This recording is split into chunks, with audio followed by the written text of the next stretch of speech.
आणि यानंतरची बातमी आहे एबीपी माझाच्या रियालिटी चेकची। बुलढाणा जिल्ह्याला जागतिक कीर्ती मिळवून देणाऱ्या लोणार सरोवरातले पाण्याचे गुणधर्म बदलल्यानं या सरोवराचं अस्तित्व धोक्यात आल्याचं चित्र निर्माण झालंय। जे लाखो वर्षात घडलं नाही ते पहिल्यांदा घडलंय। लोणार सरोवराच्या अतिक्षारयुक्त पाण्यात पहिल्यांदाच मोठ्या प्रमाणात जिवंत मासे आढळलेत। उल्कापातातून तयार झालेलं लोणार सरोवर हे जगातील तिसरं आणि खाऱ्या पाण्याचं एकमेव सरोवर आहे। या खाऱ्या पाण्यात असलेल्या अतिक्षारांमुळे कुठलाच जीव या पाण्यात जिवंत राहू शकत नव्हता। मात्र गेल्या काही महिन्यांपासून पावसाचं पाणी आणि शहरातलं सांडपाणी थेट लोणार सरोवराच्या पाण्यात मिसळल्यानं लोणार सरोवराची जी ओळख होती ती धोक्यामध्ये आलेली आहे। नैसर्गिकरित्या जगातील अद्वितीय खाऱ्या पाण्याचं सरोवर तयार झालंय। मात्र या सरोवरातील खाऱ्या पाण्यातले क्षार कमी झाल्यानं लोणार सरोवरातील पाण्याचं जैव महत्त्व धोक्यात आलंय। या संपूर्ण गंभीर बाबीकडे संबंधित यंत्रणांनी लक्ष देण्याची गरज आहे। याचाच एबीपी माझानं लोणार सरोवराच्या तळाशी जात रियालिटी चेक केलाय। सुमारे 5,70,000 वर्षापूर्वी उल्कापातामुळे बुलढाणा जिल्ह्यातील लोणार शहराजवळ हे लोणार सरोवर खरं तर अतिशय लाखो वर्षापूर्वींचा इतिहास या सरोवराला आहे। यात जे पाणी आहे ते खरं तर खारं पाणी आहे आणि यात कुठलीही सजीव सृष्टी जगू शकत नाही असा या पाण्याचा गुणधर्म आहे। मात्र यंदा या सरोवराच्या पाण्यात मासे आढळल्याने मोठी खळबळ उडाली आहे आणि या सरोवराचं खरं तर जैवविविधता ही धोक्यात आल्याचं बोललं जात आहे। मात्र प्रशासनाने यावर अद्यापही कुठलंही स्पष्टीकरण दिलेलं नाही। खरं तर या लोणार सरोवराला लाखो वर्षांचा इतिहास आहे आणि हा इतिहास जपणं हे सरकार आणि पुरातत्व विभागाचं काम आहे। या सरोवरात मासे आढळत आहेत, मात्र कुठल्याही शासकीय यंत्रणेने याबद्दल अद्यापही स्पष्टीकरण दिलेलं नाही। हे खरं तर सरकारची अनास्था बघितली जाते। कॅमेरामन शांतारामसह डॉक्टर संजय महाजन, एबीपी माझा, लोणार, बुलढाणा। दरम्यान काही स्थानिक आणि सरोवर अभ्यासकांनी यात पहिल्यांदाच मासे बघितल्याचं म्हटलंय। इतिहासात या पाण्यात कधीही मासे किंवा कोणताही जीवजंतू त्यांनी बघितला नाही आणि तो तिथे जगू शकत नाही असा दावा सरोवर अभ्यासकांनी केलाय। त्यामुळे एबीपी माझानं थेट लोणार सरोवराच्या तळाशी जाऊन पाहणी केली असता इथे मोठ्या प्रमाणात मासे आढळून आलेत। तर एबीपी माझानं या पाण्याची पीएच तपासली असता ती 8 ते 9च्या दरम्यान आढळली आहे। सध्या मी लोणार सरोवराच्या काठावर आहे आणि या ठिकाणी आपण जर का बघितलं तर मोठ्या प्रमाणात पाण्याची पातळी वाढलेली आहे। यात जैव सृष्टी निर्माण झालेली आहे। जैवविविधता या पाण्याची धोक्यात आलेली आहे। नेमकं हे पाणी कसं बदललंय याचं प्रात्यक्षिक आता आपल्याला तज्ञ करून दाखवतील। खरं तर या पाण्याचं जे पीएच असतं ते अल्कलाईन असतं आणि जवळपास 10.5 ते 11 पीएच या पाण्याचं नेहमी आतापर्यंत रेकॉर्ड झालेलं आहे। मात्र यंदा या पाण्याची पातळी मोठ्या प्रमाणात वाढली। किती पीएच आहे आता जरा करून दाखवाल आम्हाला। हा पीएच पेपर आहे जो आपण लॅब मध्ये यूज करतो आणि या पीएच पेपरचा आपण एक छोटासा पेपर घेतलेला आहे आणि तो आता आपण या पाण्यामध्ये अर्धा डीप करत आहोत।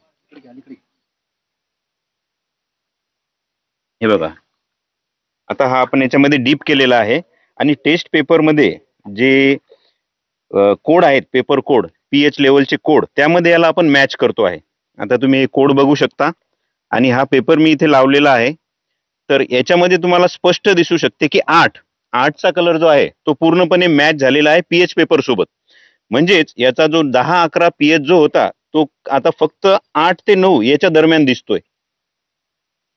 म्हणजे याच्यामध्ये गोड्या पाण्याचं प्रमाण खूप मोठ्या प्रमाणात आलेलं आहे। त्याचमुळे आपली जैवविविधता धोक्यात आलेली आहे ते आपण सायंटिफिकली प्रूव्ह करू शकतोय।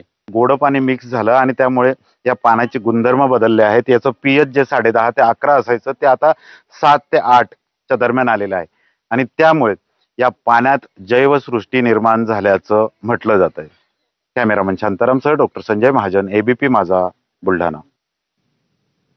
यंदा बुलढाण्याच्या लोणार सरोवर परिसरात मोठ्या प्रमाणात अतिवृष्टी झाली।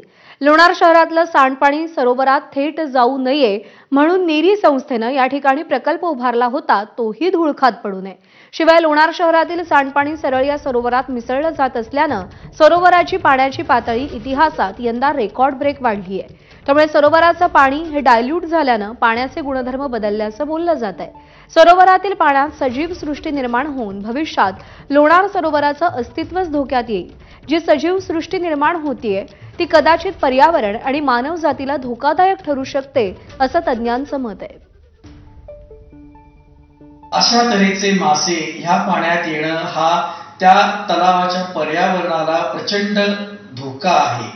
कारण एकतर हे मासे ज्यांना अतिशय इन्व्हेजिव्ह असं आपण म्हणतो तसे इन्व्हेजिव्ह आहेत आणि ते तिथली त्या तलावातली दुसरी सगळी जीवसृष्टी नष्ट करून टाकतात आणि वाढतात.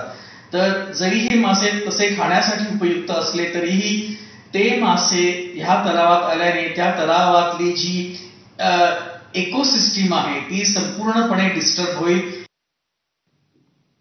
दरम्यान सरोवरातलं पाणी हे खारट आणि अल्कधर्मी असल्यानं याची पीएच नेहमी 10.5 ते 12च्या दरम्यान नोंदवली गेली. मात्र यंदा या पाण्याचा खारटपणा कमी होऊन त्याची पीएच 8 ते 9च्या दरम्यान कमी झाली आहे, नोंदवली गेली आहे. त्यामुळे पर्यावरणवादी आणि शासनानं लक्ष देण्याची गरज आहे. पाण्यामध्ये मोठ्या प्रमाणात माशांची पैदास झाली आहे.